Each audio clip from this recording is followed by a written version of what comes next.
Imagine waking up every day with this nagging feeling that something's off with you physically, but no one can seem to figure out what it is. You've been to the doctors and the specialists, you've tried the diets, the apps, and the advice from friends and family, and even the strange ones. Yet nothing seems to work. Google searches only seem to add to your anxiety. You're frustrated. You're drained. And it's not like you're not trying, but how long can you keep hoping for healing before you start believing it's never going to come? For some people, this is the reality. And then the question becomes, well, where can we turn to? Where can we find a break from this stress? Where can we turn to find hope? What can someone do when they can't find the solutions to their problems? Today, we're going to explore answers to these questions as we continue in our series on encounters with Jesus. Thank you for joining me on More to Life.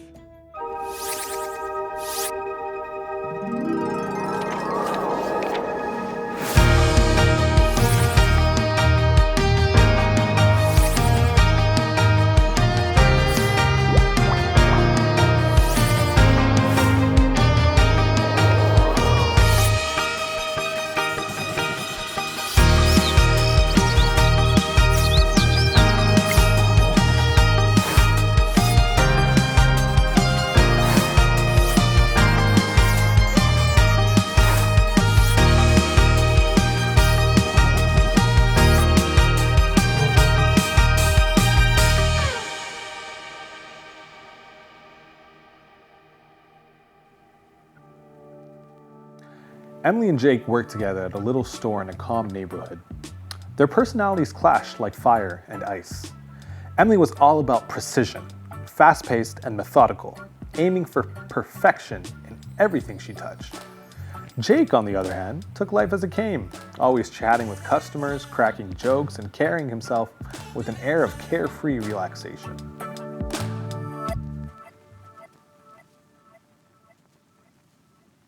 We live in a world obsessed with quick fixes and instant gratification.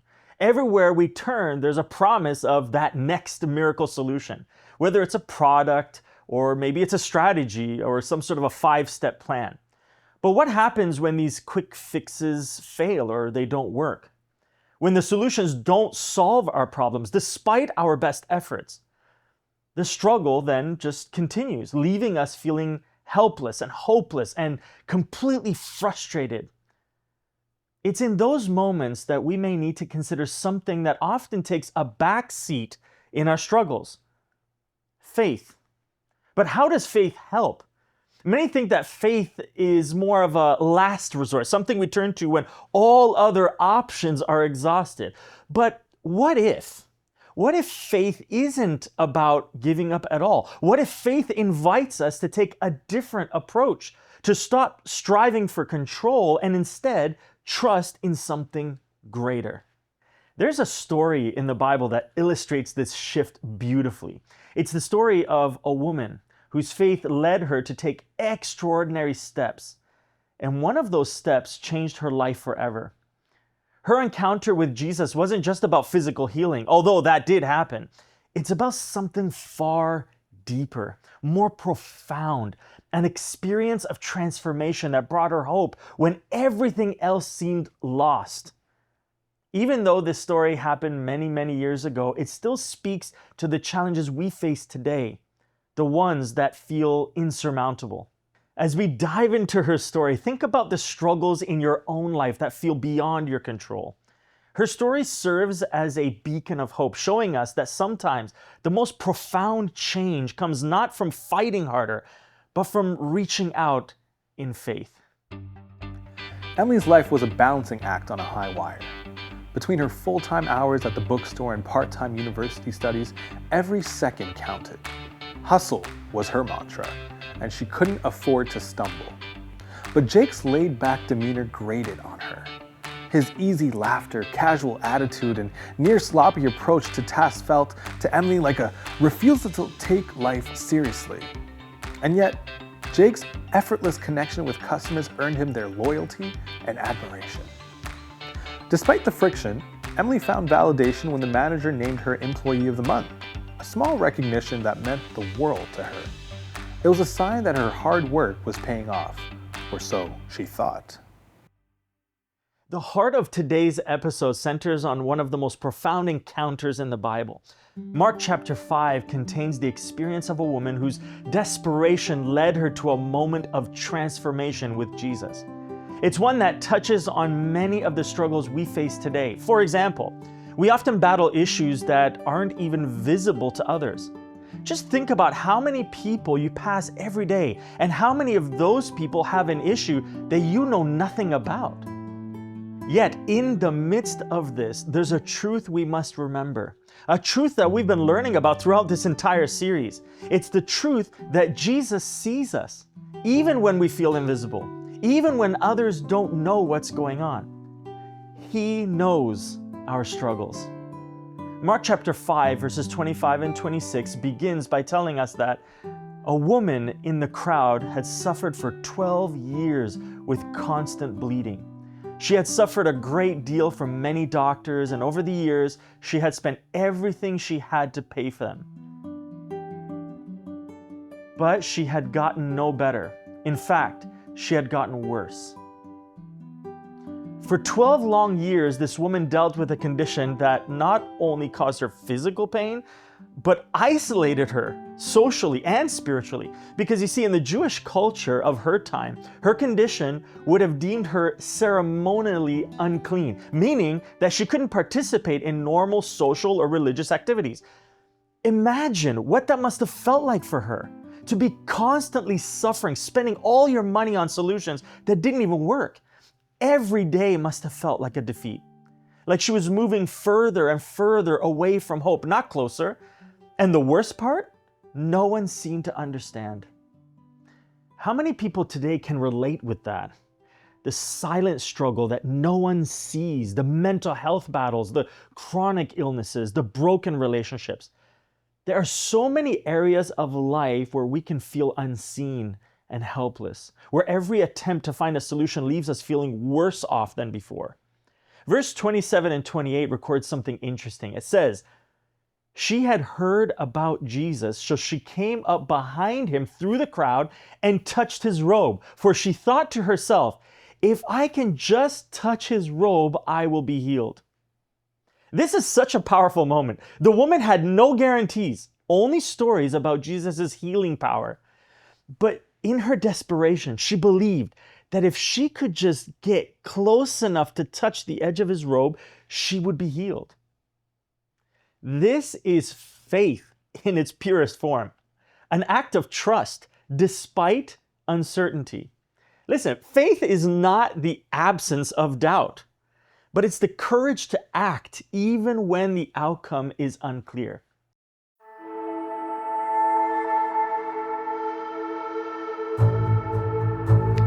One quiet afternoon, Emily was rushing to organize a display near the front counter when disaster struck.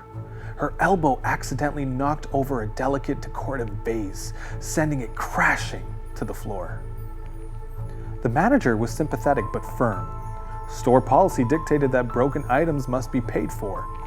And the vase wasn't just any vase, it was an expensive one, at least $350. This woman didn't know what would happen when she touched Jesus. She didn't know if it would work or if he would even notice.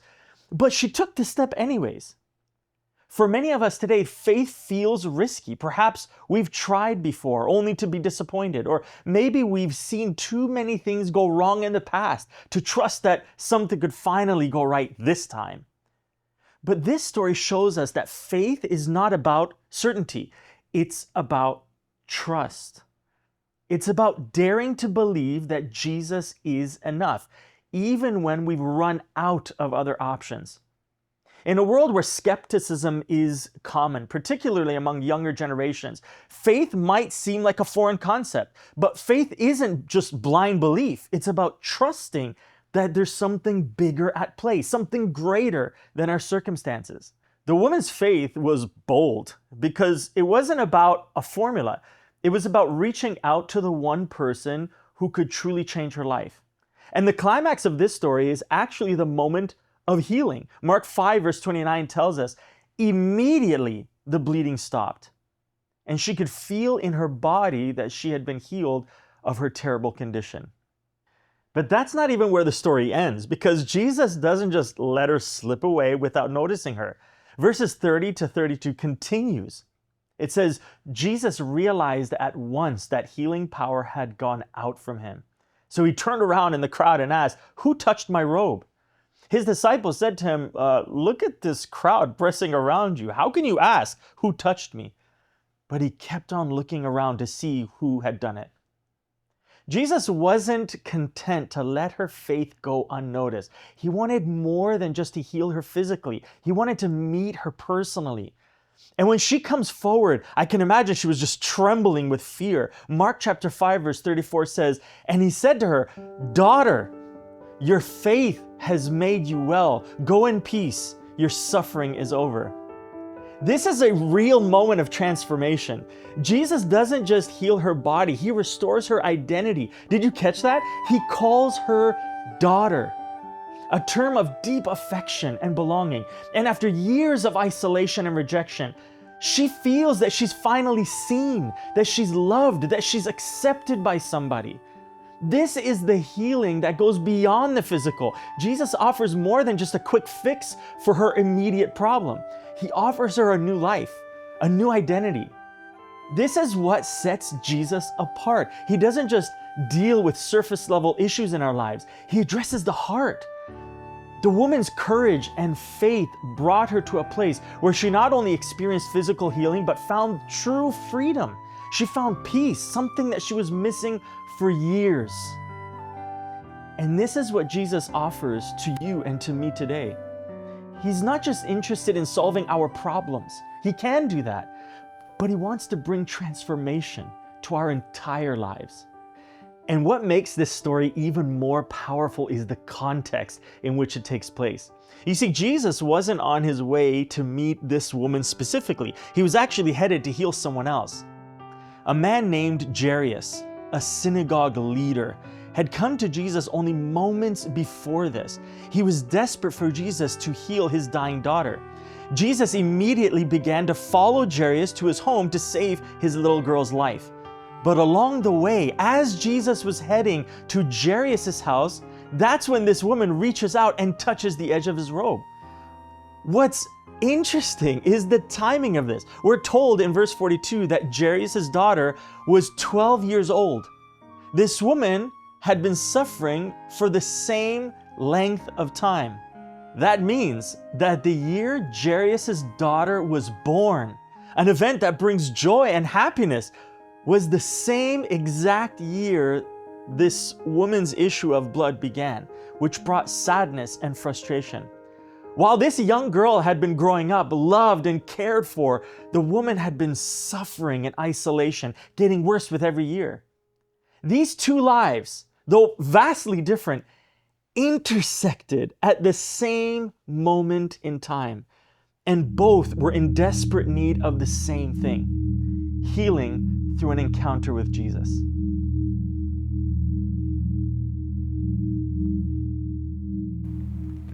Jake, ever the optimist, immediately offered to split the cost, but Emily refused. It was her mistake, and she'd carry the weight of it herself. Still, the reality of the situation hit hard. Emily's finances were stretched to the limit. A $350 deduction would mean her missing her tuition payment, a blow that could set her dreams back indefinitely. Her stomach churned with anxiety. As she reshelved books later that evening, a title caught her eye. "Don't be anxious for nothing," she scoffed aloud. "Sure," she muttered, rolling her eyes. "Let's see the author stay calm in my shoes." Jake noticed her frustration and tried to cheer her up. "This stuff makes us stronger," he said lightly. "It's just a phase, Emily." But his nonchalance felt like a slap. Emily snapped, accusing him of not taking her predicament seriously.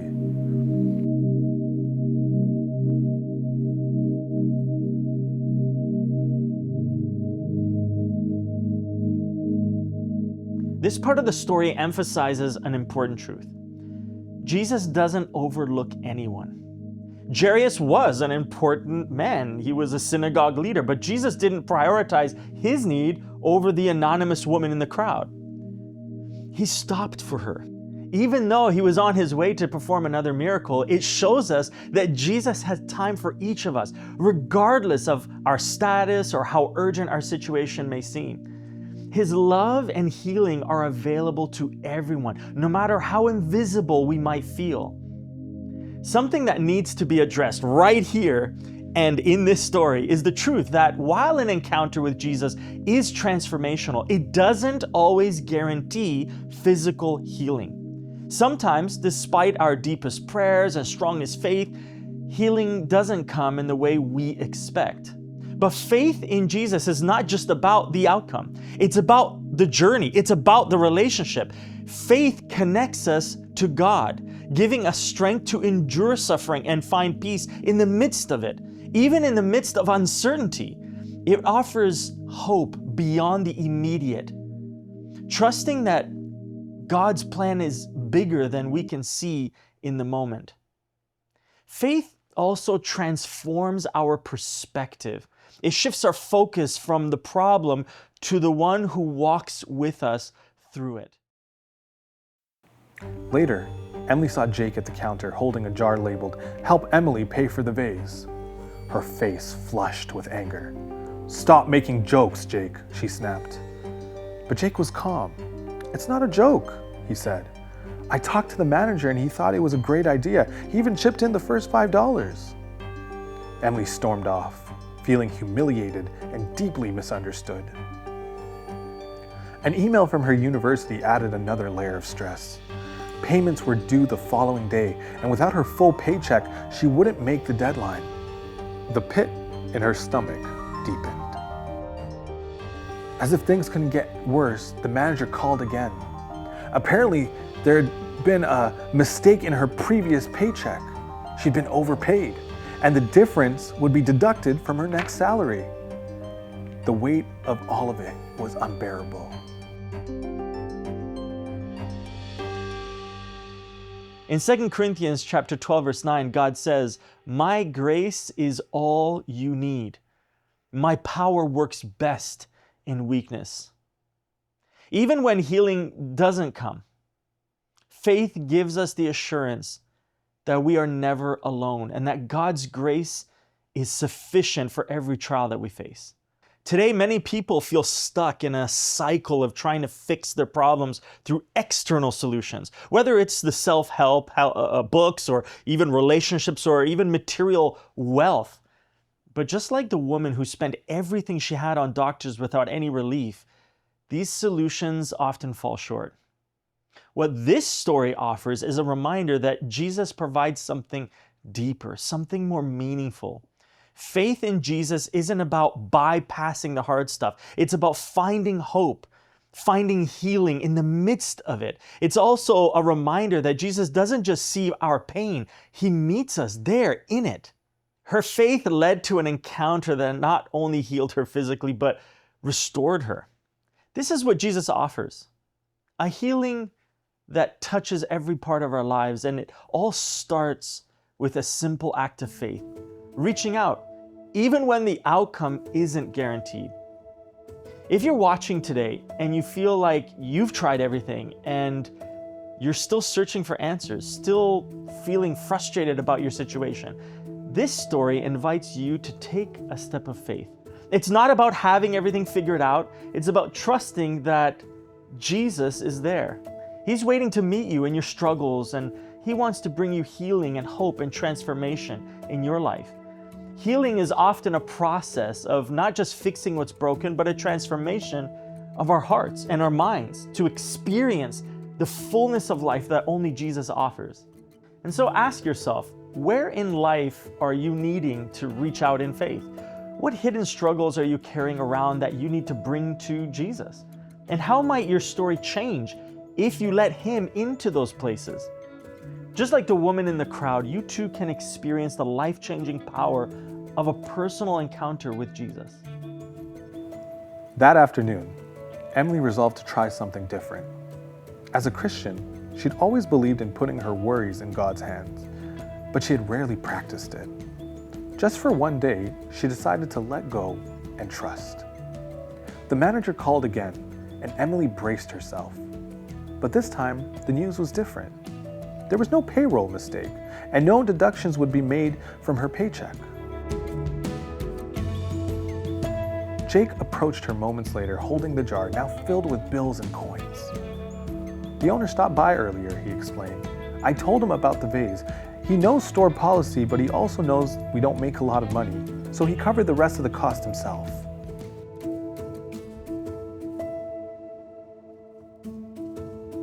Reflecting on the experience of this woman, here are just a few practical coaching questions that can help you on your journey this week. Number 1, what areas of your life feel stuck or broken right now? Number 2, have you tried to fix those areas on your own? Has it worked? What hasn't? Number 3, what would it look like to bring those struggles to Jesus? Not as a last resort, but as a first step.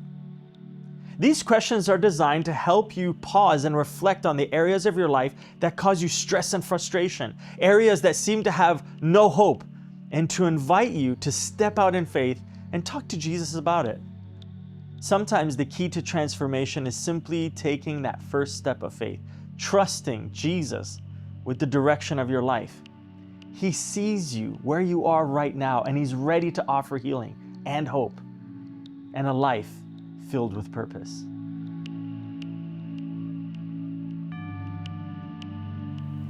As she walked past the shelves later, her gaze landed once again on "Don't be anxious for nothing." This time, she didn't smirk. Instead, she smiled softly. The words made sense now. It wasn't about never feeling worry.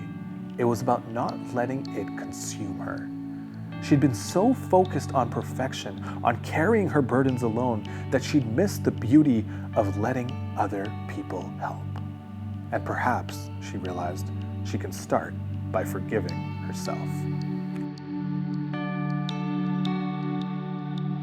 If this presentation spoke to you today and you'd like to go deeper, I invite you to visit hopestudy.ca.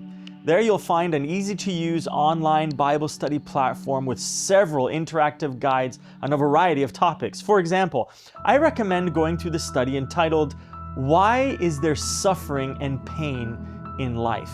Top 7 answers from the Bible." This study dives deeper into why there's pain and suffering and the good news that God has a plan to bring it to an end. Additionally, I'd love to stay connected with you personally.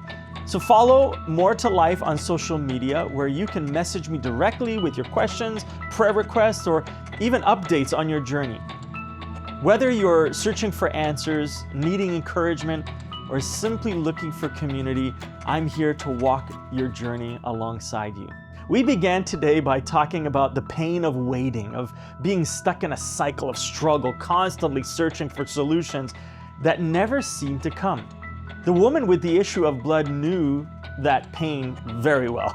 For 12 years, she endured it, trying everything within her power to be healed, but nothing seemed to be working. Yet her story didn't end with her suffering.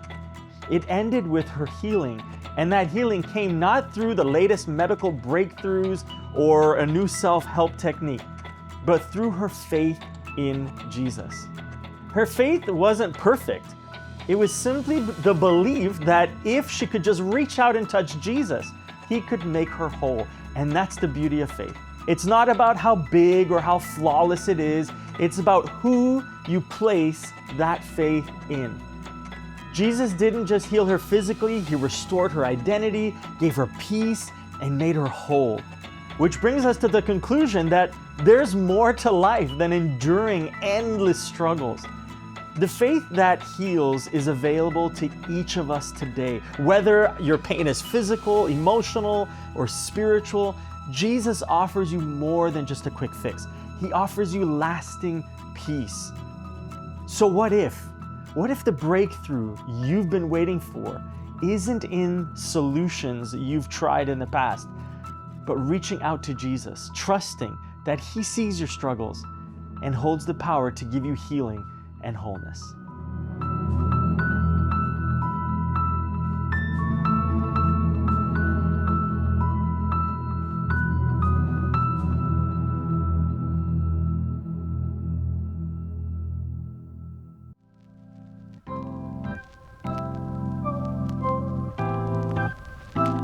I'd like to take a moment to invite you to partner with Hope Channel Canada as an agent of hope. Here are 3 ways you can do that. Number 1, through your prayers. By praying for this ministry, you are partnering with us and asking God to use programs like this and many others on Hope Channel Canada to share the good news about Jesus with Canadians. Number 2, through your time. If you are able to volunteer, please see agentsofhope.ca for more information on how to do so and the areas where you can give of your time. And number 3, through your financial support. Your financial contribution helps Hope Channel Canada with ongoing production costs as we continue to provide valuable, life-changing programming across Canada. You can donate online by visiting agentsofhope.ca.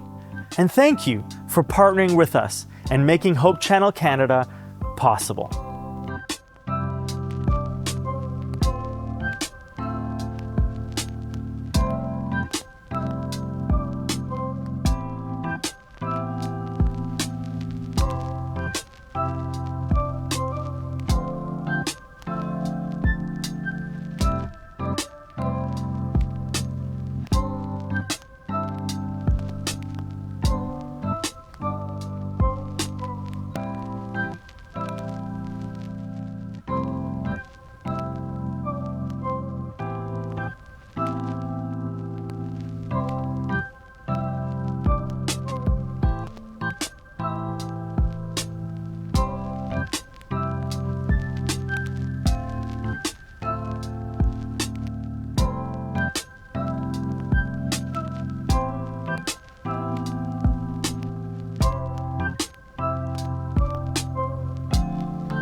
Feeling lost on life's journey? Ever wished for a trustworthy guide to navigate your path? What if someone is quietly walking beside you, ready to lead the way even when you feel alone? Next week on More to Life, we delve into a captivating story of an unexpected conversation that could bring comfort and clarity to your search for direction and purpose. Join me next week on More to Life.